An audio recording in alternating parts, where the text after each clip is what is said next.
Alors, puisqu'aujourd'hui nous parlons des sources des textes, on va s'intéresser à la tétrabible de Ptolémée, avec un passage qui est absolument crucial pour la pensée astrologique, tout comme le schéma Israël l'est pour la pensée juive, soi-disant, c'est-à-dire la répartition des planètes entre les signes zodiacaux, ce qu'on appelle les maîtrises, ce que les Anglais appellent le rulership, etc.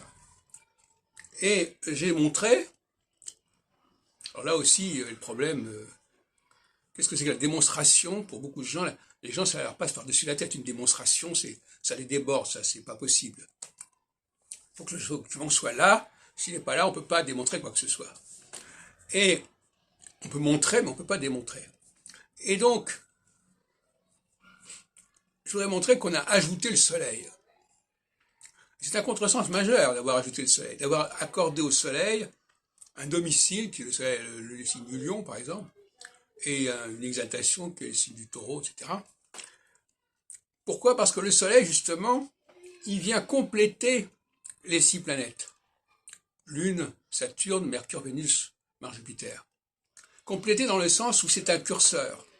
C'est le curseur qui va passer sur les différents signes zodiacaux et qui va les activer. Aujourd'hui, on a gardé cette pratique, puisque quand on dit qu'on est né sous un certain signe, c'est parce que le soleil était dans ce signe.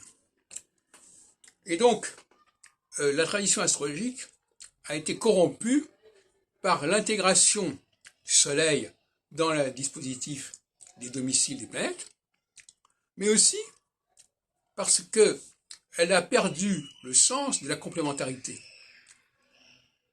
Sauf dans certains cas sur lesquels j'ai déjà parlé, c'est-à-dire qu'il y a les prometteurs et les significateurs. Le soleil est le prometteur.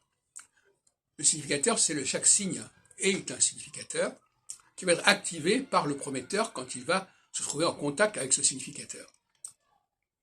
Et donc, par conséquent, c'est toute la tradition astrologique qui s'est perturbée, parce que si on parle aujourd'hui des conjonctions entre planètes, c'est parce qu'on a oublié le rôle majeur du Soleil.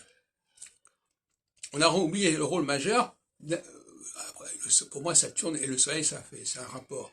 On a oublié le rôle majeur du rapport entre un facteur mobile, qui est le Soleil, qui est Saturne, qui est la Lune éventuellement, et des facteurs fixes qui sont les signes zodiacaux.